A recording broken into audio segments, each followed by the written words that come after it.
জয় যিশু। প্রথম পাঠ রাজাবলীর দ্বিতীয় গ্রন্থ 2 অধ্যায় 1 পদ 6 থেকে 14তম পদ। প্রবক্তা এলিও ঘূর্ণি বায়ুর বাহনে স্বর্গে উঠে গেলেন। তার স্থান নিলেন শিষ্য এলিসেও। এবার সেই সময় এলো যখন ভগবান এলিওকে একটি ঘূর্ণি বায়ুর বাহনে স্বর্গে তুলে নিয়ে যাবেন। এই সময়ে এলিও ও এলিসেও যখন গিলগাল ছেড়ে চলে গেলেন, তারা যখন জেরিকো শহরে এলেন, তখন এলিও এলিসেওকে বললেন, তুমি বরং এখানেই থেকে যাও, কেননা ভগবান আমাকে একটা কাজে পাঠাচ্ছেন জর্ডন নদীর তীরে। কিন্তু এলিসেও উত্তর দিলেন, ভগবানের অস্তিত্বেরই দিব্যি দিয়ে বলছি, আর আপনার নিজের অস্তিত্বেরও দিব্যি দিয়ে বলছি, না, আমি আপনাকে ছেড়ে কোথাও থাকতে পারবো না। তাই তারা দুজনে একসঙ্গেই এগিয়ে চললেন।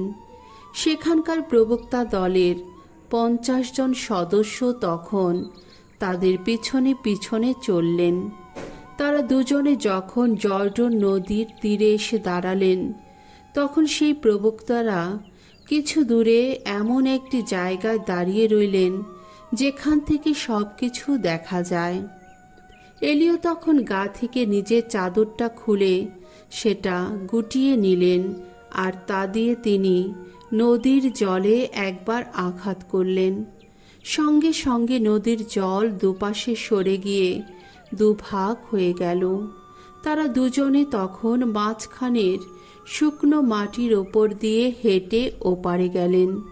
পার হবার পর এলিও এলিসেওকে বললেন, এইবার কিন্তু আমাকে তোমার কাছ থেকে দূরে নিয়ে যাওয়া হবে। এখন বলো, তার আগে আমি তোমার জন্যে কি করতে পারি? কি চাও তুমি?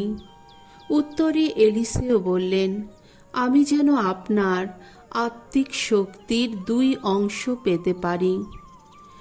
এলিও বললেন, তুমি যা চাইলে তা কিন্তু সহজে দেওয়া যায় না।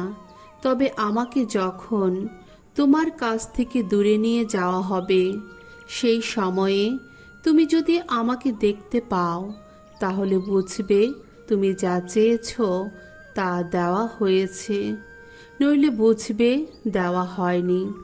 তখন হলো কি, তারা দুজনে যখন গল্প করতে করতে এগিয়ে চলেছেন, এমন সময়ে হঠাৎ আগুনের কয়েকটি ঘোড়ায় টানা একটি অগ্নিরথ দুজনের মাঝখানে এসে দুজনকে আলাদা করে দিল।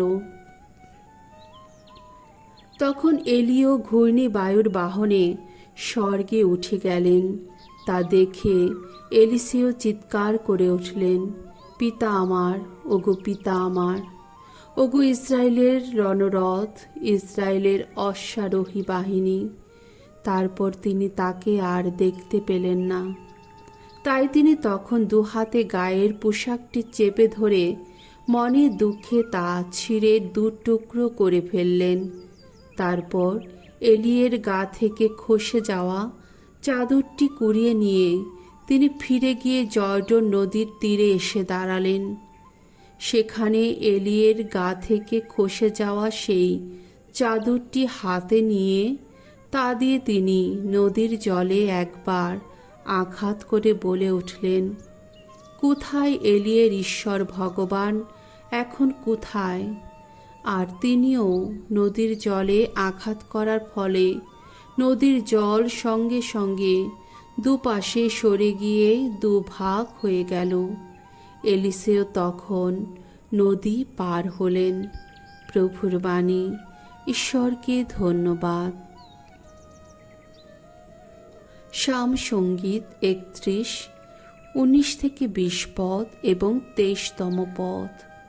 ধুয়ো, যাদের ভরসা স্বয়ং ভগবান, তারা সাহস রাখো, শক্তি ধরো মনে। ওগো ভগবান, তোমায় সম্ভ্রম করে যারা, যে উদার দয়া তাদেরই জন্যেই তুমি রেখেছ সঞ্চিত। তোমার স্মরণ নেয় যারা, তাদের প্রতি সেই যে উদার দয়া সবার সামনে মূর্ত করো তুমি। আহা, কি অসীম তোমার সে দয়া! মানুষের যত চক্রান্ত থেকে তুমি তো আড়াল করে রাখো তাদের, তোমার সান্নিধ্যেরই রাখো গোপন আশ্রয়ে। কটু বাক্যের আঘাত থেকে তুমি তো তাদের নিত্য রাখো নিরাপদে, রাখো ওগো তোমারই আবাসে। ভগবানের ভক্তজন যারা, ভগবানকে ভালোবেসো তোমরা সবাই। বিশ্বস্ত মানুষ যারা, তাদের তিনি তো সদা রক্ষাই করেন। দর্পিতকে তিনি কিন্তু পূর্ণ শাস্তি দেন। বাণী বন্দনা। জয় জয় প্রভুর জয়।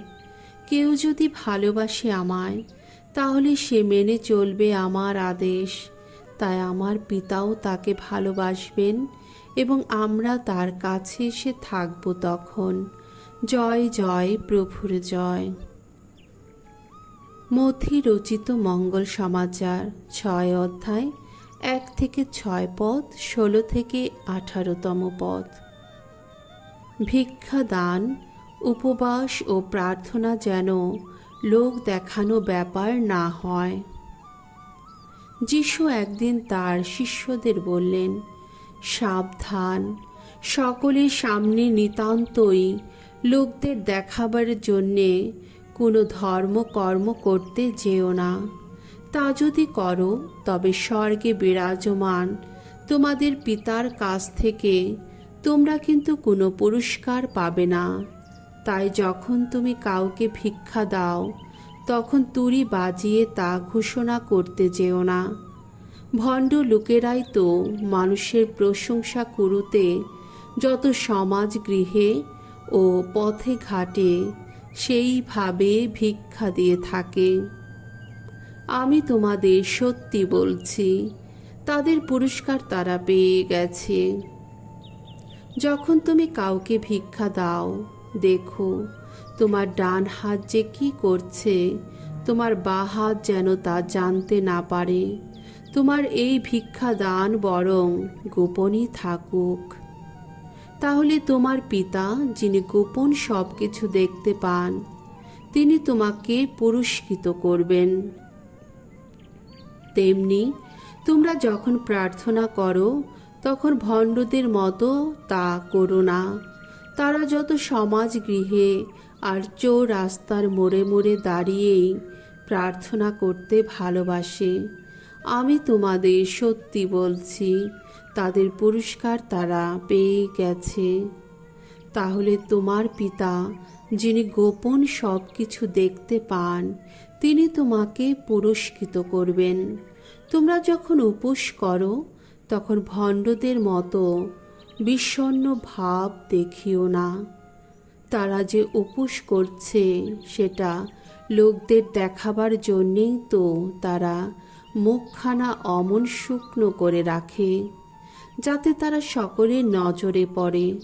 যখন তুমি প্রার্থনা করো, তুমি বরং তখন তোমার নিজের ঘরে যাও আর দরজা বন্ধ করে তোমার পিতাকে ডাকো। আড়ালে থাকেন যিনি। আমি তোমাদের সত্যি বলছি, তাদের পুরস্কার তারা পেয়েই গেছে।